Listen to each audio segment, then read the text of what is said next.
राम राम भाई सारे भाइया ने। मैं थारा भाई सारिया भाई एक नई वीडियो लेकर आ गए हाँ, एक नई अपडेट लेकर आ गए हाँ आप लोगों के सामने। तो भाई आज आप बात करेंगे विधानसभा इलेक्शन के कांग्रेस की चुनौतियों के ऊपर कि भाई कांग्रेस के सामने या कोई भी पार्टी हो क्या क्या चुनौतियाँ आ सकती है। तो भाई हरियाणा में 90 हल्के हैं। तो भाई जो कांग्रेस के लिए आवेदन आए हैं वो आए हैं 2500 से 3000। तो बहुत सारे आवेदन हो जाते हैं, हर आदमी को टिकट नहीं मिलती। 2500 में से ये लगा लो कि 90 को ही टिकट मिलेगी और वो ही इलेक्शन लड़ेंगे। तो इसमें से भाई ये लगा लो कि 30-35 कैंडिडेट तो ऐसे होंगे जो जताऊ कैंडिडेट होंगे और 30-35 कैंडिडेट ऐसे भी होंगे, 30-35 सीट ऐसी हैं जिन पर एक सीट पर 40-40 आवेदन आ रहे हैं, लेकिन उनमें से जिताऊ कैंडिडेट एक भी नहीं है। तो इसमें क्या है कि उसमें से टिकट तो किसी एक को ही मिलेगी, तो उसमें से कुछ बगावत भी करेंगे और फिर पार्टियां अपना इंटरनल सर्वे भी कराएंगी। उसमें क्या होता है कि जो नहीं जीतने वाले होते हैं परसेंटेज के हिसाब से टिकटें भी मिलेंगी, कुछ सारी तो नहीं मिलेंगी लेकिन कुछ सीटें ऐसे भी मिलेंगी कि जो परसेंटेज में ऊपर जाएगा उसको मेरिट के आधार पर टिकट दी जाएगी। और जिसको टिकट नहीं मिलेगी वो निर्दलीय भी लड़ेगा, उसको मनाना भी पड़ेगा और टाइम बहुत कम है इन चीज़ों के लिए। जो भी पार्टी हो, दोनों तीनों चारों, किसी भी पार्टी सबके ऊपर। और जो भाई 3 साल से 4 साल से, ये तो है नहीं कि एक ही बंदा मेहनत कर रहा है, कई कई बंदे मेहनत कर रहे हैं और सब भागे भागे घूम रहे हैं, सब अपने आप को एमएलए मान रहे हैं। तो ये तो थी भाई बातें ये। अब बात आती किन मुद्दों के ऊपर इलेक्शन होगा। मुद्दे इलेक्शन में बहुत ज़रूरी होते हैं।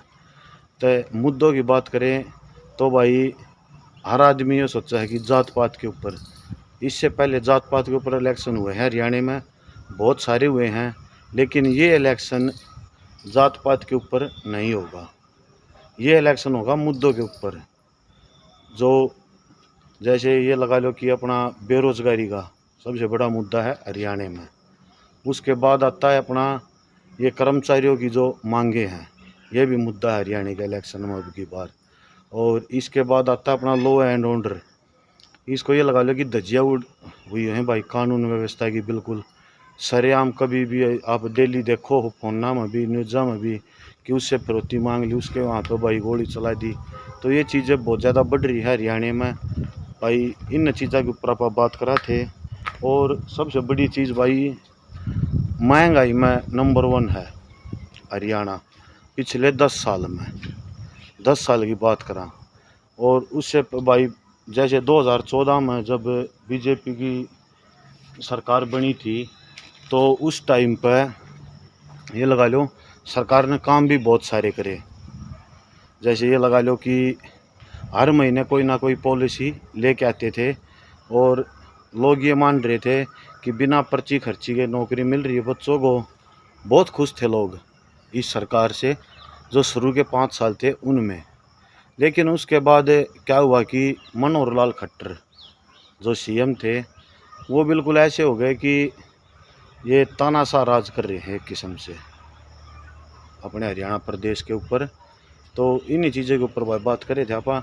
तो एक चीज़ सोचनी चाहिए कि जैसे इस सरकार में जो मंत्री बन रहे हैं, हर कोई सोच कर देखियो जो इस वीडियो ने देखा है, कितनों को पता है कि ये शिक्षा मंत्री है, ये स्वास्थ्य मंत्री है, ये पंचायती राज मंत्री है, ये मत्स्य का, ये नहीं पता।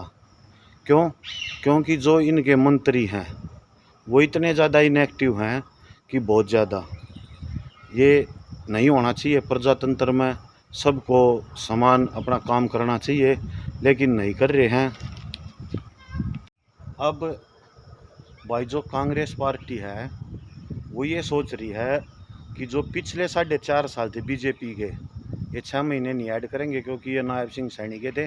तो हम बात कर रहे हैं मनोहर लाल खट्टर के टाइम की। तो जो 4.5 साल थे उस टाइम पर बहुत ही ज़्यादा कम एक्टिव थी ये सरकार। तो कांग्रेस ये सोच रही है कि हम ओवर कॉन्फिडेंस बोल सकते हैं हम इस चीज़ को, ओवर कॉन्फिडेंस, कि हम तो अपनी सरकार बना रहे हैं।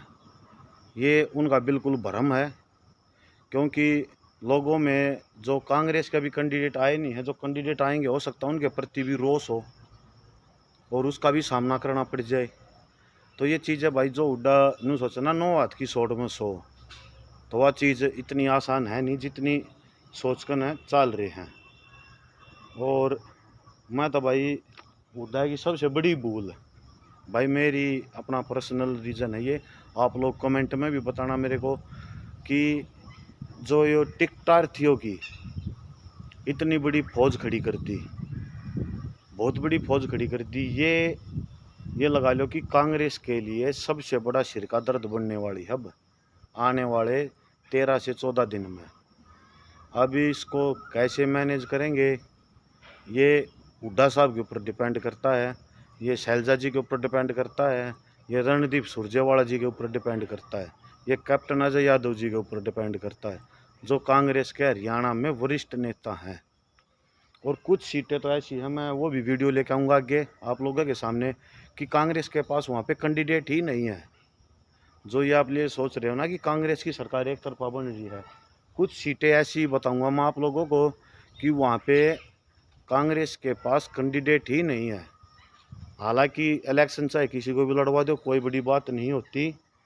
और मैं एक बात और कहना चाहूँगा सभी भाइयों से, 1 अक्टूबर को ज़्यादा से ज़्यादा वोट करना है, मतदान करना है, जिसका भी करना है, जो भी आपको अच्छा लगता है उसको करो, ये आपका अधिकार है और इसका सदुपयोग करो आप सब लोग।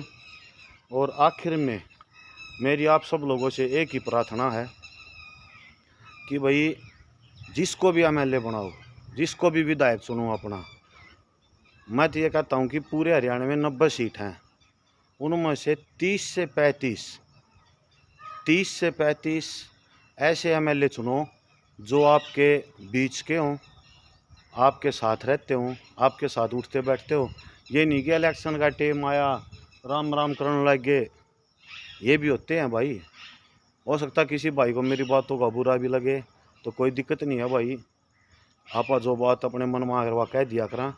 तो भाई मेरा सबसे यही अनुरोध है कि 30 से 35 ऐसे आदमी चुनो जो अच्छे हों, समाज के लिए सोचते हों, बच्चों के रोज़गार के बारे में सोचते हों, अपना जो एरिया है उसके विकास के बारे में सोचते हों।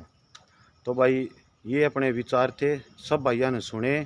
हाँ और भाई अपना चैनल है यो, मैं पाछली वीडियो में कौन थार वीडियो में खवाएंगे भाई, इस चैनल ना लाइक शेयर और सब्सक्राइब भाई ज़रूर कर दियो।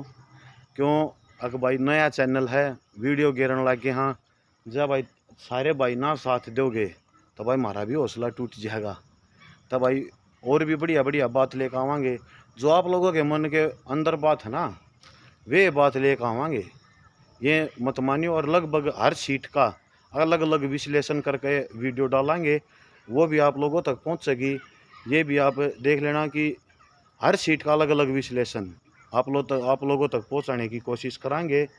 और भाई मैं फिर कहूँ एमएलए ऐसा चुनना जो आप लोगों के बीच में रहता हो, आपकी समस्या सुनता हो और सुबह शाम आपसे मिलता हो। ये नहीं कि फिर चंडीगढ़ जाना पड़ा है, इस एमएलए मत सुनियो भाई, क्योंकि चंडीगढ़ डाले भाई घने दिन में पाया करें। तो राम राम भाई सारे भाइयों ने, जय हरियाणा जय हरियाणवी।